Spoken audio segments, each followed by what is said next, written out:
Welcome to the Content Champion podcast. We provide the training and tools to help you become a content marketing champion in your online business. Introducing your host, the content champion himself, Loz James. Welcome to the Content Champion podcast. In this episode, we're considering how to create video with confidence for your online business with video marketing expert Lindsey Hazel of hazelhaven.com. So without further ado, let's dive in.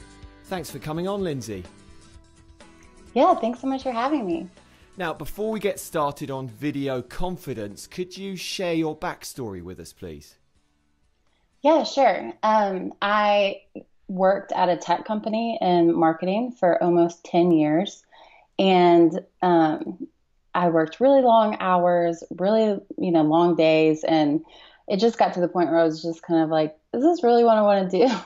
So I started my own business and really got into video, and pretty much it's just kind of grown from there. What made you specialize in video particularly? At my old job, I worked in video and just kind of did little marketing videos.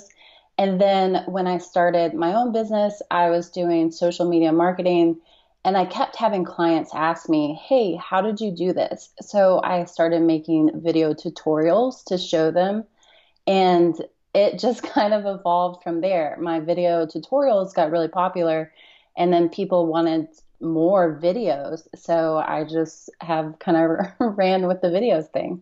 Well, that's how I found you, because I've got these lights in my face now on this video as we're recording the podcast, and I feel really uncomfortable. I'm a former sort of broadcast journalist, so I'm used to audio, but when it comes to video, it makes me feel really nervous. And I know a lot of listeners will have sort of nerves and issues about being on camera as well. So today we're going to go through some helpful tips to make this whole thing a bit more palatable. Based on a sort of blog post that you've already put out on hazelhaven.com, we start, don't we, with being comfortable within ourselves before the whole process begins, don't we? Yeah. Well, I mean, you start being a little uncomfortable Okay. before you get comfortable. But I encourage people to just start where they're comfortable. So like you said, you're not used to having, the lights on and, all of that. That's okay. If you didn't want to have your lights on, you could turn them off or just, do a voiceover instead on a video, before getting to the point where you feel comfortable being in front of the camera. Does that make sense? So there's lots of different things. I guess it's down to strategy, isn't it, from the start? What you want to achieve with your video, will dictate what type of videos you make afterwards. Yeah. It really depends on, what kind of videos you want to make, as well as what kind of value you're giving to your audience when you're creating a video as well. So you might think that you have a really good idea for a video, but if it's not going to help anybody achieve anything, it's going to be hard to get good traction on your video and get better at your videos. Does that make sense? Totally. So kind of like, although we need to be comfortable doing this, it's not about us, is it? It's about your target audience and making it relevant for them. Yes, exactly. Okay. So that moves on to my second point, really, which is we shouldn't overthink this, should we? Marketing videos don't have to be hard. Yeah, exactly. It's like I said before, you get to the point where you want to create a good video, but at the same time, you just kind of have to do it and not overthink it. A lot of times, I have this phrase for procrastination. We get to the point where you're procrastinating so much because you're trying to make it perfect, and then you just end up not doing anything at all. And as long as you just put it out there and you don't overthink it, over time your videos will get better because you'll keep doing them. But being natural in front of camera is kind of unnatural. It makes me think, just doing a few of these, my sister-in-law is an actress, actually. She's a brilliant actress. to be able to be natural and convincing and engaging in front of a video camera when all these lights are shining, like we said, it is quite difficult if you think about it too much. And that feeds into the point, doesn't it? Don't overthink it. Just kind of get on and do it. Yeah, yeah, totally. One thing that I used to do when I started doing these things is that I'd never wanted to see myself in front of the camera. I was really self-conscious, and I didn't know where to sit or where to stand, or, if I had a double chin or if my hair was messed up, or just, any of those little things. And then, more people would just say like, "Oh, I'd really like to see you," or something like that. So I started getting in front of the camera, and what I used to do is I would get a Post-it note and I would put it underneath the camera lens, and I would put an arrow pointing up at the lens and say, "Look here." And that really helped me just focus. Okay, somebody is on the other side of this. I need to look directly at the lens. And it helped me just get more comfortable with being on camera and seeing myself on camera instead of, not. I'm slightly cheating here because I'm kind of sideways on, because I'm going to split screen this on the podcast video version. You'll be the center of attention, so you're face on because you've got the experience doing this, and I'm sort of sideways on. But yeah, it is. You do start questioning what you look like, and I'm follically challenged, so I have the camera so you can't see my little bald spot and things like that. So all these sorts of things you have to get round, don't you? Because it is strategically important to create video, isn't it? Yeah, but most of those things, that we're self-conscious about, nobody even notices. Nobody else even cares. As long as your message and what you're trying to convey in your video comes across, all of these other things don't matter. People don't care if your hair is coming out, or if you have something on your face, or something's in the background. I mean, people really don't care. That's something that we deal with. Having said that, you've got a very nice picture in the background there. Okay, talking about the way we come across, we should speak like we are now, as if we're talking to just one person when we're making our videos, shouldn't we? Yes, that is the best. That's probably hands down the best tip somebody ever gave me. A lot of times on videos, people would be like, "Hey, everybody. Hey, guys. Hey, the whole world," any of that kind of stuff. And to me, that is overwhelming, because if I am thinking that I'm talking to, 2.2 billion people on YouTube, or, on any video platform, that's really nerve-wracking, But if I'm just thinking that I'm talking to one person, that's not as stressful. And on the other side, the person watching the video can connect with you more, because they feel like you're just talking to them. And that's really helped me with my videos. And I know that that's also helped my clients as well. And I guess that sort of feeds into, or comes out of, an understanding of your target audience, knowing exactly who you're speaking to. So you can't really make a good marketing video unless you've nailed down that customer avatar and everything related to that. Yeah, definitely. But you could always just kind of act like you're talking to your best friend, and, just use them as your custom avatar or your custom person if you're not quite sure. And, we tend to talk to our best friends a lot more naturally than we do if we're talking to a stranger. Mm-hmm. Okay. Now, in the blog post on which this discussion is based, you also talk about mindset, about it's important that we believe that we can create these types of videos. Explain that a bit more.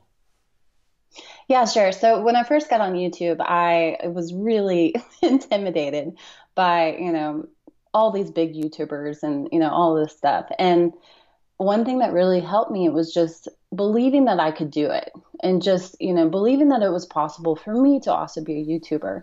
And, now I still don't have 1,000 subscribers, which is totally fine. A lot of people get really focused on their subscriber count, but I have over 150,000 views on my videos.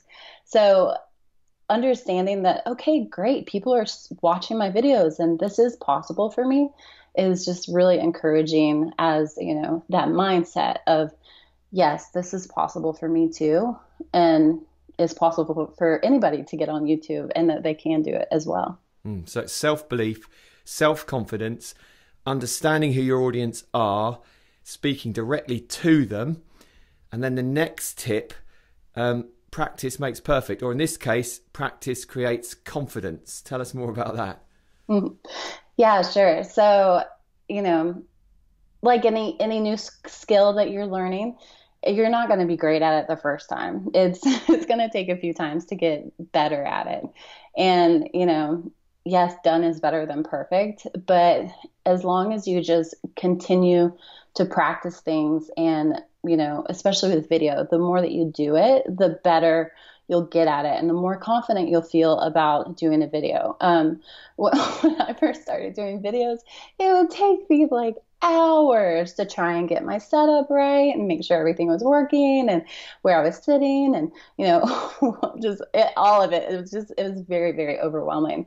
And now I can just be like, okay, I'm gonna do a quick video and be done with it. And something that used to take 3 hours now takes 30 minutes or less. So the more that you do it, the more that you will get more comfortable and confident creating videos.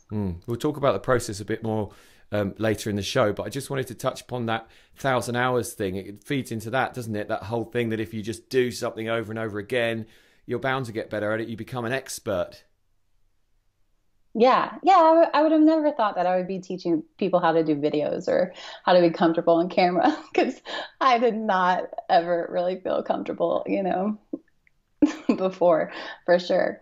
And how do you, when you're making videos, when you want them to sort of convert, obviously they're a great content marketing medium, but when you want to include conversion elements in them, is that something you do verbally, or do you do that with, call to action buttons and things underneath if they're on your website? Just to expand on that a bit, if you would.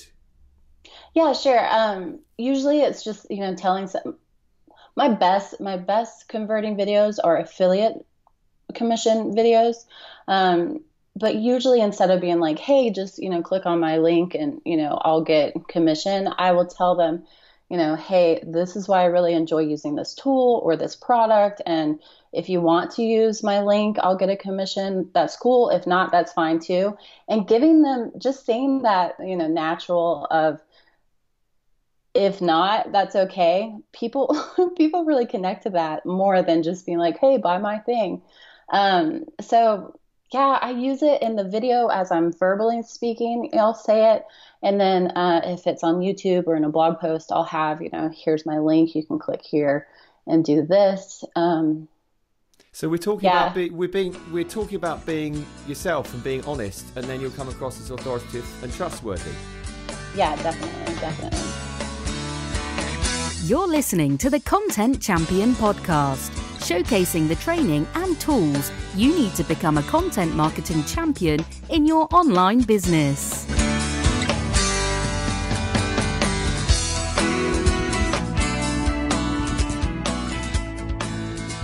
Okay, so what comes out of that as well is if you're making these sort of marketing promotional videos for your company, you are then going to need someone to step up and almost be the face of your business, aren't you, I guess?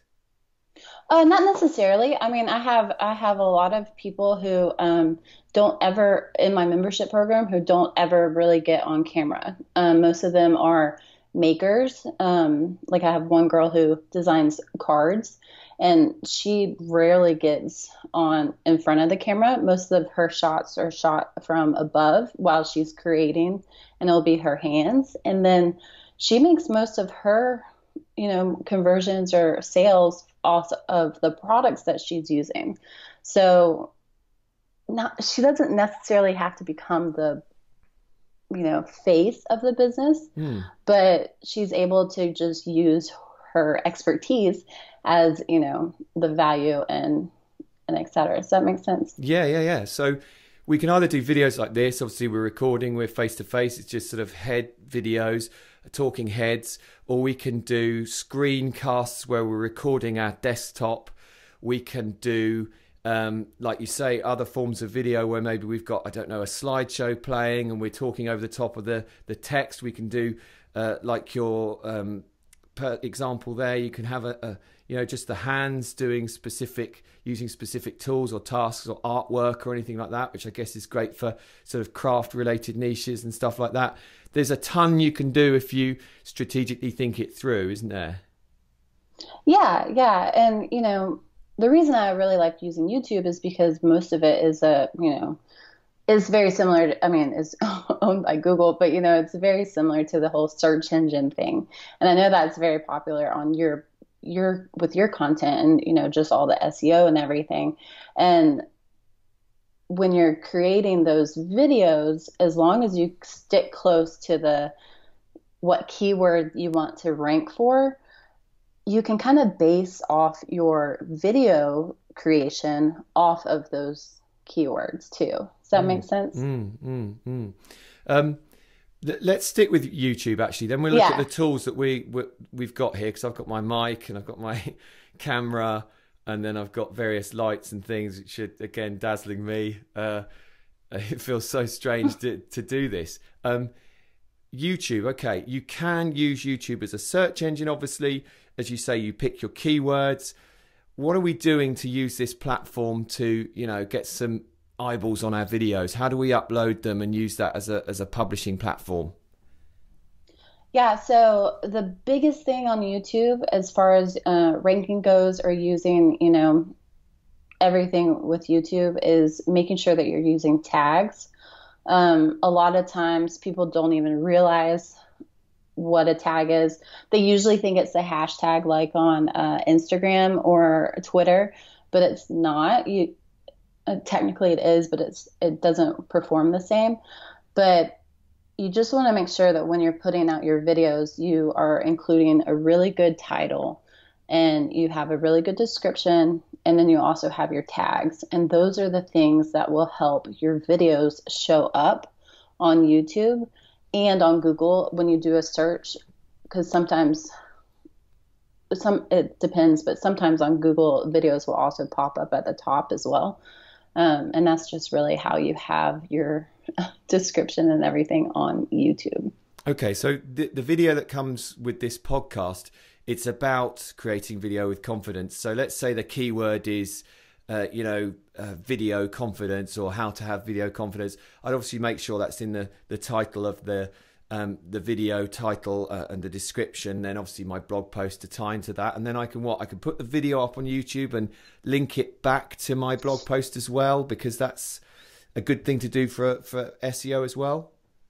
Yeah, definitely. A lot of times people don't realize that when you embed the video on your blog post, that actually helps your video do better.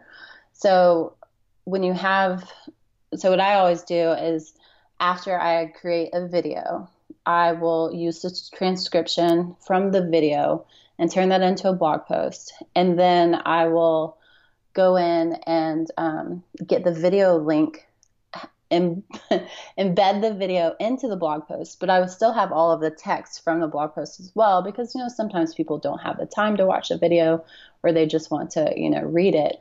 But that way you're able to have all of your keywords and all of your everything in a few places at the same time. And then another thing that you can do is on your actual video, in the description, so on your video on YouTube, in the description, you can put something like, if you prefer to read this, click here, and it will go directly to your blog link.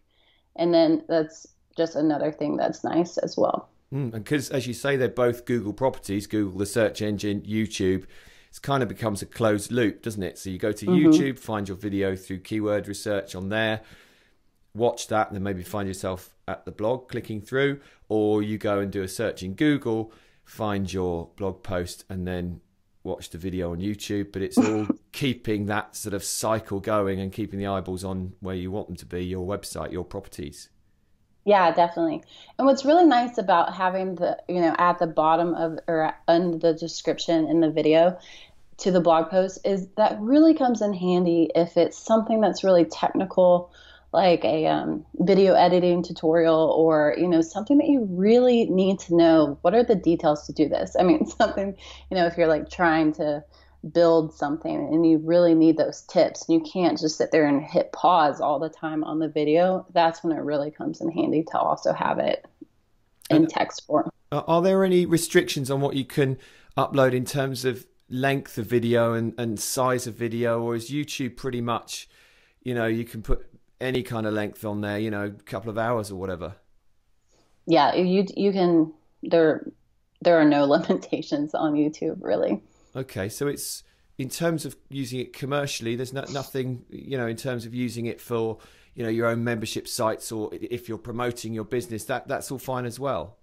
Mm-hmm. Yeah, the only place that YouTube gets really weird is when it comes to copyright for music and things like that. That's when you have to be really, just pay more attention to copyright things. Amazes me when I see some of the videos people using like full songs. I'm thinking, you surely don't have permission for that. Mm-hmm. Okay, so let's look at the tools as well. As I say, I've got my microphone here. I'll put a link to the tools that I'm using. I've got my camera. It's a Logitech HD 1080p or something. It's a really great camera. It's just USB one. You plug all these in. Yeah. What are some good tools we can use to make videos that aren't too expensive? So going back to you start where you're comfortable, I usually tell people just start with what you already have. And most likely that's just using your mobile device. So as long as you have your phone and even, just like the white headphones that come with the iPhone, or, just some headphones with a microphone on them, that's really all you need. And then, as you start doing this, yeah, of course you can, get a better camera or get a better microphone or get lights. But the three things that you always want to focus on are, of course, the camera, the lighting situation, and then the sound. If you have any of those that are off, people will click away from your videos faster than anything. Similar to, listening to podcasts. If you're listening to a podcast and it's got horrible sound or something is not sounding right, nobody's going to really listen to it. So you just want to be mindful of that when you have your things. But I'm probably using the same Logitech camera as you are right now. I think mine's the C920. It's been great. I don't even have my lights set up right now. I do have this one little thing. I mean, I can turn it on, but see, you can see that it makes me way too bright right now. So I just left it off. But yeah, you just kind of take steps as you start growing. When you start getting more comfortable with it, sure, add a new thing, and you don't need the fancy whole studio setup if you're not ready for it. So I was going to ask you about that actually, because I'm in my office here and you're in your home office there. I don't have any of that special stuff on the wall to mask the sound or anything like that. I've got my my mouth guard thing here so they don't get popping on the P's and all that sort of stuff. I still do get a bit of that, but I guess there's curtains in here or whatever that soak up some of the sound. But I mean, the worst thing you don't want on audio is echo, because you can't edit echo out. It's a complete nightmare. But apart from that, if it doesn't sound like you're the only person in a sort of small warehouse, if you've got something to soak up a bit of the sound, it's normally fine, isn't it? Yeah, and it's interesting. You'll see all kinds of people doing different things. Like there's this one friend I have, and she would put her microphone in a shoebox and put pillows on both sides of the shoebox and like lean her head into it so that it didn't have any, ambient sound. But I mean, in here, it did echo a bunch in this room, and just putting a rug down just really helped. And, just using, even just plugging in my headphones and just, having that, because a lot of people don't realize, a lot of people want to use the microphone through the camera, through the Logitech camera, but then that's when you get a lot of the background noise. So there are a lot of different things. I don't have those sound things on my walls either. just because I think it looks kind of crazy having them. Yeah. I mean, just as long as the sound's not feeding back from one microphone to another, then you've closed that loop off and you're going to be fine, aren't you? Yeah.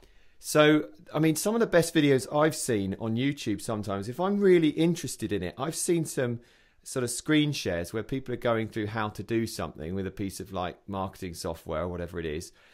And the quality of the sound actually wasn't that good. And they were just sort of a little tiny talking head in the corner.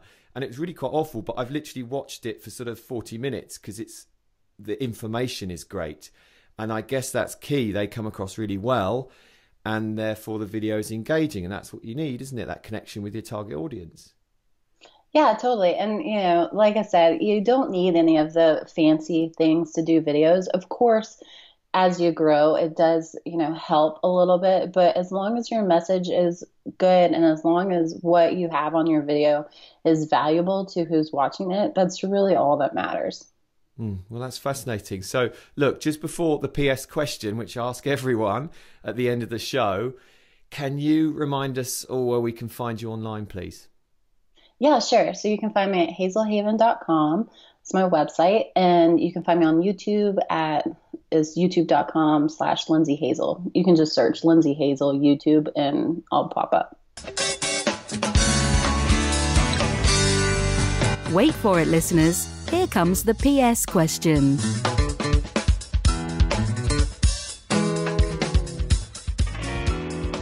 Fantastic. Okay, this is what I call the PS question. Could you please share one advanced video marketing tactic that we can use right after the show? Sure. Okay, so this is, you're probably going to laugh about this, but it's the best way that you can connect with your audience when you're doing videos is to include your bloopers. So, you make these videos and a lot of times you'll have to record it in a few times and be like, oh gosh, that's horrible.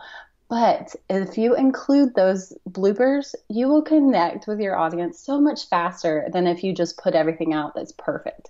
So the next time you make a video, even if you make a video right now, just share it on social media and tag me and, tag you and just let us see you, making your bloopers and laughing at yourself. That's really good advice, actually, because my most listened to podcast is with Brian Dean of Backlink Co. And halfway through, my son, he's about 11 now, it's a few years ago, he came in with his Venus flytrap plant that we just bought him because he wanted to show me there was a fly in it halfway through. And I just left that in. And it actually was kind of halfway through and it was a nice break to the whole thing. And the worst one I did, the least listened to, was where I went in and I listened to it back. And I'd literally over-edited it so much. It sounded like two robots speaking to each other without the natural breathing in and everything, the gaps and the natural pauses and stuff. And it sounded awful. Whereas the more free-flowing one, where one of my kids sort of interrupted, was much more popular. So, yeah, it's great advice. Okay. Well, those are great video confidence tips. I'm going to take them on board because I still do feel a little bit uncomfortable. But now I've spoken to you, I feel better about it already. So, great conversation, great tips. And all that remains to say is thank you very much for coming on today, Lindsey, and the best of luck with everything in future. Yes, thank you so much for having me, Lods. It was a lot of fun. You've been listening to the Content Champion podcast, available at contentchampion.com and on iTunes. Until next time, thanks for listening.